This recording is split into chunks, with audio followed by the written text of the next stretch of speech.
ኢና ሊላሂ ወኢና ኢለይሂ ራጂዑን። እጅግ በጣም የሚያሳዝን መረጃ። የቲም ሆኖ አድጎ 4 የቲሞችን ጥሎ የሄደው ወንድሜ ይላል። እጅግ በጣም በሚያሳዝን ሁኔታ እንግዲህ በደሴ አካባቢ ነው በትላንትናው የተፈጠረው። ወንድማችን መሐመድ ሰኢድ እንግዲህ ተገድሏል።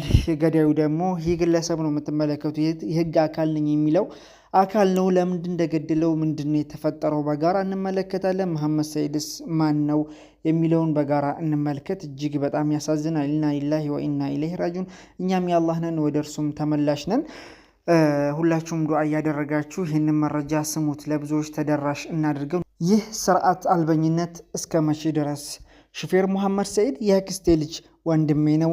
መሐመድ 12 ዓመት ዕድሜ አካባቢ ሳለ እናቱ ትሞትበታለች። የእናቱ ናፍቆት እያሰቃየው፣ በጎን ደግሞ እንጀራ እናቱ ተብዬዋ ስታንገበግበው፣ ሌሎች ዘመዶቹንም ላለማስቸገር ወደ አዲስ አበባ መኪና ተከትሎ ጠፍቶ ይሰደዳል። አዲስ አበባ ጎዳና ላይ ወድቆ የሆቴል ቡሌ እየበላ ለሆቴል ይላላካል።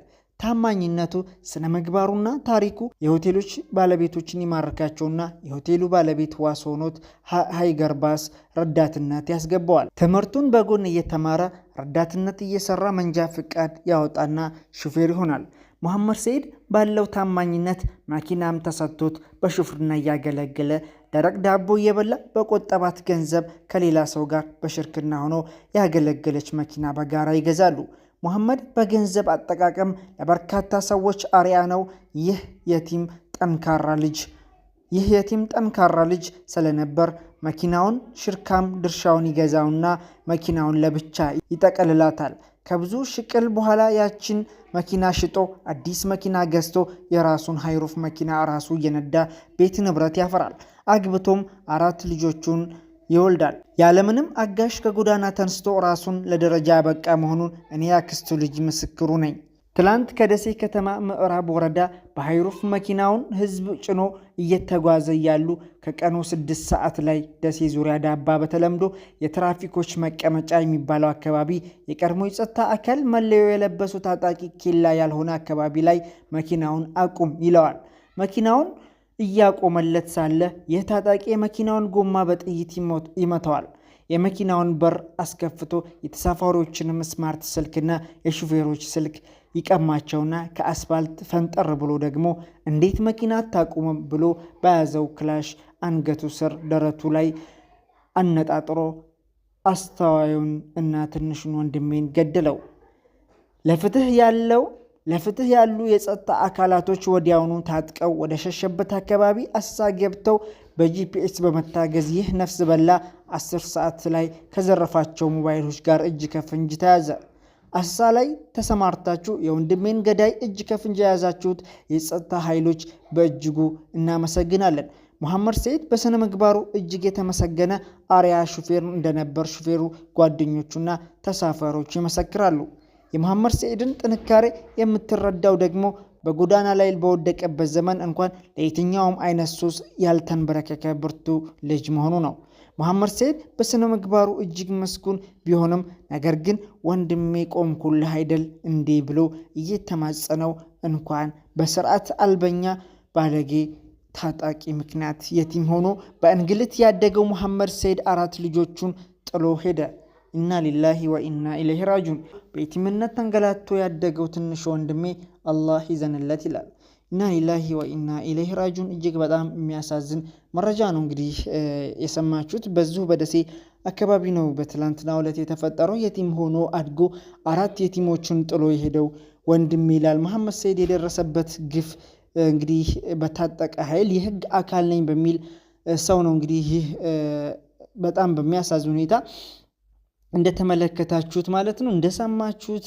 እንግዲህ በስተመጨረሻ ይህ አረመኔ በህግ ቁጥጥር ስር እንደዋለ እየተነገረ ይገኛል። ነገር ግን ይህ ሰው ለብዙዎች መቀጣጫ ሊሆን ይገባል። ምክንያቱም እንደዚሁ እየተደረጉ እንደዚሁ ገዳዮች እየተያዙ ነገር ግን በአግባቡ ፍትህ ባለመስፈን የተወሰነ እስራት እየታሰሩ እየተለቀቁ ያለበት ሁኔታ ነው። የህግ አካል ነኝ የሚል የተማርኩ ነኝ የሚል አካል ነገር ግን በዚህ መልኩ እየተማጸነው እንግዲህ አንገቱና ደረቱን መቶት ሊገለው ችሏል ማለት ነው። እንዲሁም ደግሞ ከተሳፋሪዎች ላይ ሌባ መሆኑ አንጻር ስልኮች፣ ንብረቶች እንደዘረፈ ይህ ግለሰብ ነው እየተነገረ ያለው። ከነ ዘረፋቸው እቃዎች ነው ደግሞ እጅ ከፍንጅ የተያዘው ማለት ነው።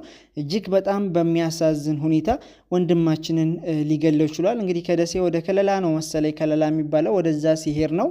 ለምንድን አስቆሞት ነበር የሄደው? ነገር ግን በተለያዩ ምክንያት አንድ ሰው መኪና ስታስቆሙ የህግ አካልን ብትሆኑ ለብቻችሁ ከቆማችሁ ወይም ኬላ ካልሆነ ትቷችሁ ሊሄድ ይችላል በተለያዩ ምክንያቱም ሞልቶ ሊሆን ይችላል፣ በተለያዩ ምክንያት ሊሄድ ይችላል። ነገር ግን ለምንድን አላቆምክልኝ በማለት ለምን ጥለኸኝ ሄድክ በማለት በሌላ መኪና ቀድሞ ሂዶ ጠብቆት ነው እንግዲህ መኪናውን ጎማ መቶበት እያቆመለት እያለ እንዳይሄድ ማለት ነው። ጎማ መቶበት እንዲሁም ደግሞ ከተሳፋሪዎች ብዙ ንብረት ወስዶ ራቅ ብሎ ደግሞ ሰውየውን ሹፌሩን ወንድማችን መሐመድ ሰይድን እንደገደለው እየተነገረ ያለው ማለት ነው።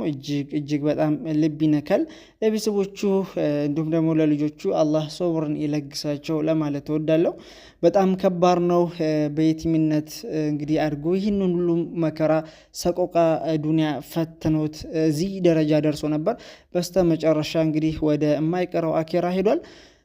ለቤተሰቦቹ እንዳልኳችሁ አላህ ሶብሩን ይስጣቸው። እናንተም ዱዓ አድርጉላቸው። እሱም ደግሞ አላህ የሸሂድነትን ጸጋ ያጎናጽፋቸው፣ በጀነተል ፊርዶስ ያጎናጽፈው፣ በጀነተል ፊርዶስ ያአላህ ያበሽረው ለማለት እወዳለሁ። እጅግ በጣም ያሳዝናል። ነገር ግን ይህ ግለሰብ ወይም ደግሞ ይህ ገዳይ እንግዲህ የእጁን ሊያገኝ ወይም ደግሞ ለብዙዎች መቀጣጫ የሚሆን እንግዲህ ሊፈረድበት ይገባል፣ ሊቀጣ ይገባል ባይኔ ማለት ነው። እጅግ በጣም ልብ የሚነካ መረጃ ነው እየተመለከትን ያለ ነው። ሹፌሮች በየመንገዱ እየቀሩ እንዲሁም ደግሞ ብዙ ሰቆቃ እየደረሰባቸው ያለበት ሁኔታ ስለሆነ ፍትህ ልንጠይቅ ይገባል። ሁላችንም ይህን መረጃ ለብዙዎች ተደራሽ እናድርገው ለማለት እወዳለሁ። እጅግ በጣም ነው ያዘንኩት። ሱብሃንአላህ። እኛም ያላህ ነን፣ ወደ እርሱም ተመላሽ ነን። ሁላችሁም ዱዓ አድርጉለት፣ አላህ ይዘንለት።